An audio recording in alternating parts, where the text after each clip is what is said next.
So Ozone has a pretty rich history. It's been around for a while. Can you take me back in time and kind of tell me how the company started?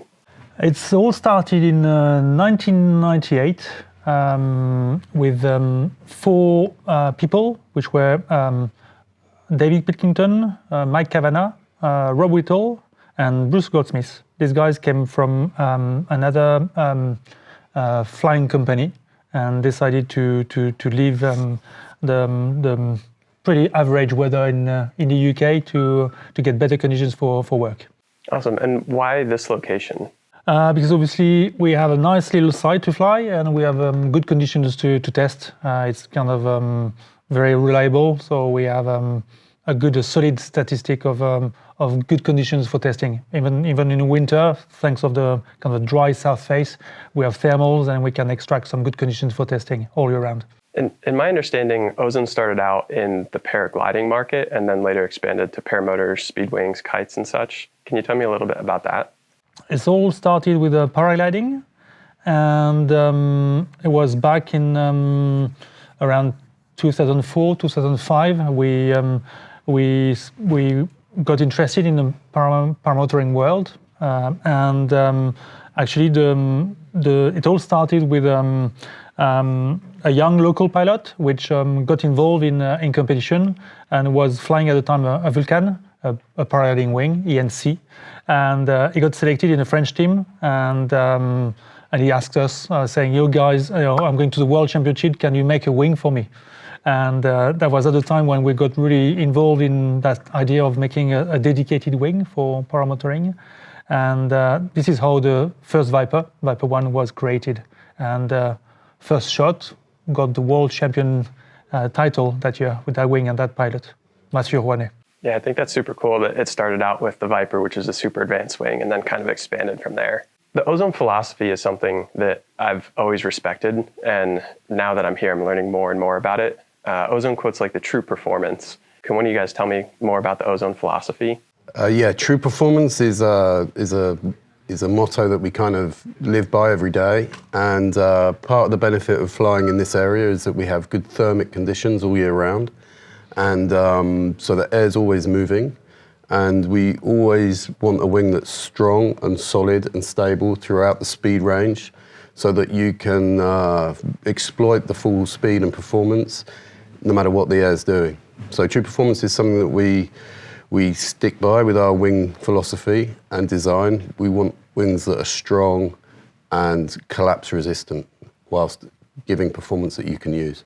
And that's really striking a balance between performance and safety. How do you weigh those two factors?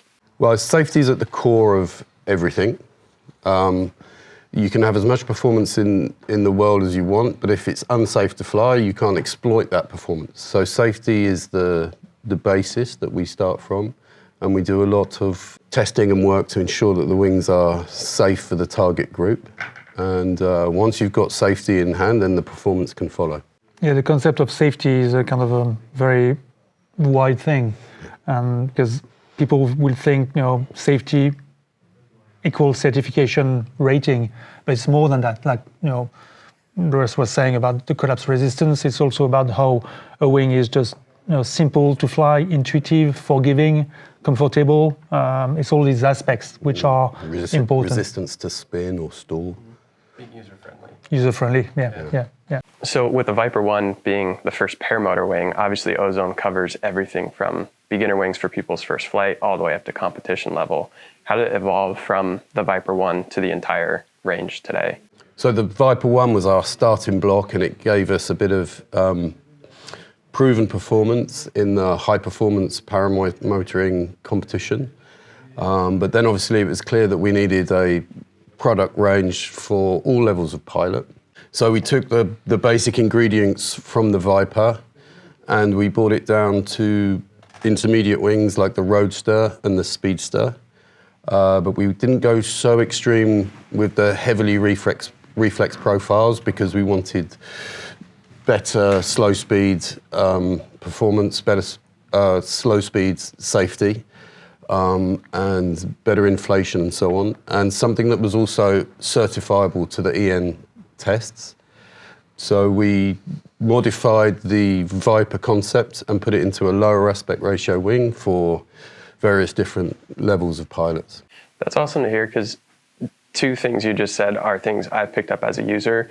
The slow flight, like deep brake characteristics, and the inflation are two things that I think Ozone does really, really well in all of their wings. Yeah, that's very central to the design philosophy they've used in the profiles. Here we test very rarely with motor, but we test the paramotors wings ourselves by flying on normal sites.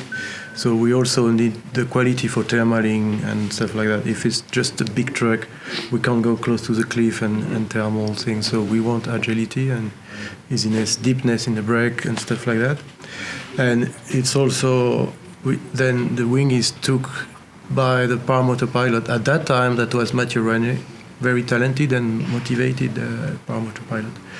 And so with the conjunction of us and Mathieu, we managed to make a product that was successful. Yeah, I think what Russ mentioned earlier was interesting. When Ozone came into the paramotoring world, I think we came with something quite different to what was used and done at the time. And the first thing, we applied a different idea on the reflex. So you could see that we could identify that the reflex used on most of the wings at the time was kind of heavy reflex, and we thought there was a better compromise to find to be able to achieve that. Obviously, better flying behaviors, more forgiving and nicer, because also the way Mathieu was flying introduces free flying, touch, feel, agility, fun that wasn't really existing, and we kind of were sticking to that image, and that's where Ozone came in. And so what we did is we estimated, imagine you have a line of 200 kilos, and the kind of resistance used by this would be like a 500 kilo line, if you imagine a parallel between the line and the reflex. And we kind of reduce the amount of reflex to find this right balance between something that has the stability to fly fast, but as well as having better inflation characteristics, better high angle recovery, more spin resistance, better feel. And the other aspect was also the certification. Yeah. It's true that I think at the time we were the first to introduce certification on some of the paramotor wings, such as the Roadster, and we kept it until the fourth version. Yeah. And it's not only the profile, it's also a lot of parameters in the wings. But I remember I was flying a glider from the competitors at that time, and it was a very scary experience as a free flying pilot. Just to follow the cliff of Cavilo and just whoa, I can't turn. And it's whoa, it's very stable, but I'm feeling very scared because I'm not in control, or kind of not having the authority on the wing. And then I was pleased that we could make something which we could fly as a free flying. And that was also the good part with Mathieu René, because he was a very talented free flying pilot as well. He has his touch of acro as well, and that was new at the time.